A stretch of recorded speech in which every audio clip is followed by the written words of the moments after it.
കല്ലൂസിലുള്ള അമൃതം പൊടി മേടിക്കാൻ വേണ്ടി നമ്മൾ ഇന്ന് അംഗനവാടി വരെ വന്നതാണ്. അവിടെ ചെന്നപ്പോൾ തന്നെ അതാ മുറ്റത്ത് ഈ ഒരു ഐറ്റം കിടക്കുന്നുണ്ടായിരുന്നു. മെല്ലെ കല്ലൂസിനെ അതിന്റെ മേലെ കയറ്റിയിരുത്തിയിട്ട് മെല്ലെ ഒന്ന് ആട്ടി കൊടുത്തിട്ടാ. അവൾക്ക് നല്ല സന്തോഷമായിട്ടുണ്ട്. അപ്പൊ മറ്റു കുട്ടികളൊക്കെ ഇങ്ങനെ നോക്കിക്കൊണ്ടിരിക്കുകട്ടോ. ഞങ്ങൾ ചെന്നപ്പോൾ തന്നെ വീട്ടിൽ പോകാൻ വേണ്ടി കരഞ്ഞോണ്ടിരിക്കുന്ന കുട്ടീനായിട്ടാ കണ്ടത്. ഒരാൾക്ക് മാത്രമുള്ള കരച്ചില്, ബാക്കി കുട്ടികളൊക്കെ നല്ല ഹാപ്പി ആയിട്ട് കളിച്ചോണ്ടിരിക്കുന്നു കേട്ടോ. അപ്പൊ കല്ലൂസിന്റെ ഹൈറ്റും വെയിറ്റും ഒക്കെ ഒന്ന് നോക്കാനുണ്ടായിരുന്നു. അതൊക്കെ നോക്കിക്കൊണ്ടിരിക്കുകയാണ് കേട്ടോ. പനിയൊക്കെ മാറി ക്ഷീണം മാറാത്തോണ്ട് തന്നെ ജനേട്ടന് ജോലിക്ക് പോയിട്ടില്ലായിരുന്നു കേട്ടോ. അപ്പൊ ജനേട്ടന് വീട്ടിലുള്ള ദിവസം നമുക്ക് ഇങ്ങനെ പോവാൻ പറ്റുള്ളൂ. അപ്പൊ ഹൈറ്റും വെയിറ്റും ഒക്കെ നോക്കി ഇത്തിരി ഹൈറ്റ് കുറവുണ്ടായിരുന്നു, വെയിറ്റിലും ഇത്തിരി കുറവുണ്ട്. അതൊക്കെ ഒന്ന് ഓക്കെ ആക്കി എടുക്കണം. അപ്പൊ കുട്ടികളൊക്കെ ഓരോന്നായിട്ട് അവളെ ഇങ്ങനെ കളിപ്പിച്ചുകൊണ്ട് പോകുന്നുണ്ട്.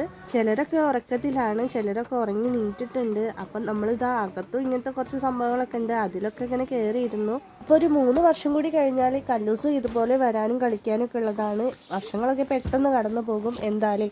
അപ്പൊ പുതിയ വീഡിയോ ആയിട്ട് വീണ്ടും കാണാം. ടാറ്റാ.